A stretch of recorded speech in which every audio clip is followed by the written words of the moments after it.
वो 4 प्रखंड में पिछले 3 महीने से बिजली की आपूर्ति ठप है। पहले पुल गिरा, अब पुल गिरने के बाद पोल गिर रहा है। आंधी तूफान आई और 6 टावर डिस्टर्ब हो गए। कुचायकोट से बिजली जा रही है, बिजली की आपूर्ति जो हो रही है, वोल्टेज नहीं मिल रही है। उसको बनाने में 6 महीने से पहले कोई उपाय नहीं। तो हम यही कहेंगे सरकार से कि 6 महीने तक कम से कम लालटेन दे दीजिए, मिट्टी तेल दे दीजिएगा। आप लालटेन दे दीजिए, मिट्टी तेल दे दीजिएगा, आपूर्ति नहीं कर सकते हैं। नमस्कार, आप देखना शुरू कर चुके हैं लाइव सिटीज को। मेरा नाम अभिषेक है। आरजेडी के एमएलसी सौरभ कुमार ने बड़ा सवाल उठाया है। बिहार के कई प्रखंडों में बिजली आपूर्ति ठप है, दूसरे जिले से दी जा रही है। लो वोल्टेज की समस्या है और 2 से 3 घंटे ही बिजली व्यवस्था ठप है। इसको लेकर बिहार विधान परिषद में मुद्दा उठाया है। इसका जवाब बिहार के ऊर्जा मंत्री दिया है। क्या कुछ कहा है,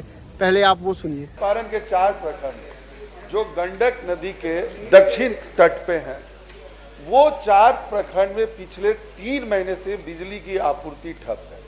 हुई क्या कि पहले पुल गिरा, अब पुल गिरने के बाद पोल गिर रहा है। गंडक नदी है तो इस तरफ से उस तरफ बिजली गई है।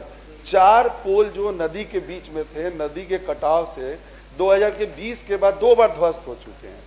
इस बार फिर 29 अप्रैल को ध्वस्त हो गया, बिजली आपूर्ति ठप हो गई। अब क्या सरकार किया कि गोपालगंज के थ्रू रूट उसको कन्वर्ट करके कुचायकोट के थ्रू वो भितहा, ठकराहा, मधुबनी प्रखंड में बिजली ले गया। तो जो कुचायकोट से बिजली जा रही है, बिजली की आपूर्ति जो हो रही है, वोल्टेज नहीं मिल रही है और दिन भर की जो आपूर्ति है वो 2 से 3 घंटे की है। मैंने प्रश्न किया, विभाग ने संज्ञान लिया। विभाग क्या बोल रहा है कि अभी हमको सुचारू रूप से चालू करने के लिए कम से कम 6 महीने लगेंगे। 6 महीने तक 4 प्रखंड की बिजली आपूर्ति अगर ठप रह रही है, व्यवसायिक काम हो, किसानों का क्षेत्र है, 80% लोग किसान उधर हैं, उनका हो, बच्चों की पढ़ाई हो, घर की बिजली, तो सरकार तो सीधे कह दे रही कि नहीं 6 महीने के पहले हम बिजली नहीं देंगे। दूसरा, अल्टरनेटिव की जो व्यवस्था है उसमें भी बोल रही कि कम से कम अल्टरनेटिव व्यवस्था करने में 15 से 20-25 दिन और लगेंगे। तो हम यही कहेंगे सरकार से कि 6 महीने तक कम से कम लालटेन दे दीजिए, मिट्टी तेल दे दीजिएगा। आप लालटेन दे दीजिए, मिट्टी तेल दे दीजिएगा, आपूर्ति नहीं कर सकते हैं, नहीं तो आपूर्ति कर दीजिए। यही हम जानना चाहेंगे माननीय मंत्री जी से। माननीय मंत्री, लालटेन दिलवा दिया जाए। माननीय सदस्य सौरभ कुमार जी ने जो पश्चिम चंपारण के 4 प्रखंडों के विद्युत आपूर्ति और कृषि संकट पर जो चिंता व्यक्त की है, निश्चय ही सरकार उससे पूर्णतः सहमत है। लेकिन वहां पर जो स्थानीय जो खराबी आई है, वह एक प्राकृतिक आपदा जनित ग्रिड क्राइसिस के रूप में सरकार देख रही है उसको। क्योंकि आंधी तूफान आई और 6 टावर डिस्टर्ब हो गए। अब 6 टावर जो डिस्टर्ब हुई, उसको बनाने में उसको हम लोग अवार्ड भी कर चुके हैं, हमारी सरकार उसका अवार्ड भी कर, लेकिन 6 टावर जो बड़ी टावर है उसको बनाने में 6 महीने से पहले कोई उपाय नहीं हुआ उसको। इसके चलते हमारी सरकार ने कि जैसे वो टावर गिरा तो ब्लैकआउट नहीं हो, इसके लिए सरकार ने 29/4/26 को आए भीषण आंधी के चलते जब 132 बेतिया ठकराहा संचरण लाइन के 6 टावर जब डिस्टर्ब हुए, तब वैकल्पिक ग्रिड पर ओवरलोड सिस्टम ब्लैकआउट से बचाने के लिए हमने तुरंत वैकल्पिक व्यवस्था के तहत 33 केवी गोपालगंज कुचायकोट ठकराहा लाइन से आपूर्ति चालू की, ताकि वो पूरा ब्लैकआउट नहीं।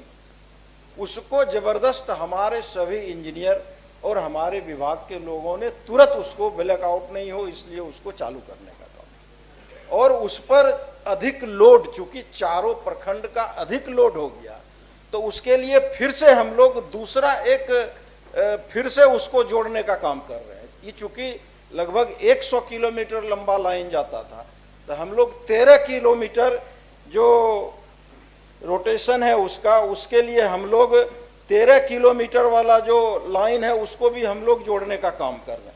पट्टीचर गोपी उपकेंद्र से, जो कि अगस्त 26 में हम लोग उसको पूरा कर लें। तो इससे जो लो वोल्टेज निश्चित रूप से वहां पर है, किसानों की समस्याएं है, सरकार उसके लिए पूरी तरह से चिंतित भी है।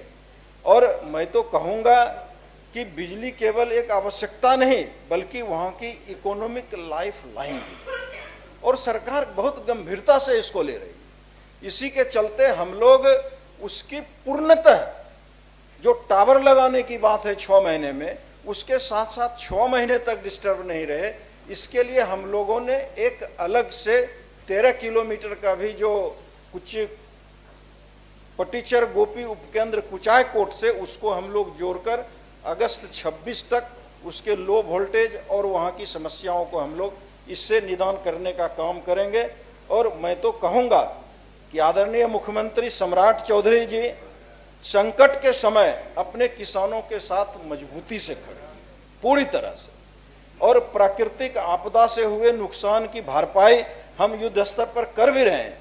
और अगस्त 2026 के शॉर्ट टर्म और 6 महीने के लॉन्ग टर्म लक्ष्य के साथ हम इस पूरे क्षेत्र के विद्युत ढांचे को पहले से भी अधिक और ज्यादा सुदृढ़ करने का काम करें। महोदय ठीक बात अब तो दो चीज कहें, बहुत स्पष्ट उत्तर आ जब गया। तक ये प्रश्न। तो आपने सुना कि अंदर में क्या कुछ हुआ है। आरजेडी के एमएलसी ने बड़ा सवाल उठाया जिसका जवाब भी दिया गया है। वह रियल लाइव सिटीज के साथ हमारे यूट्यूब चैनल को सब्सक्राइब करिए। प्रज्वला के धन्यवाद।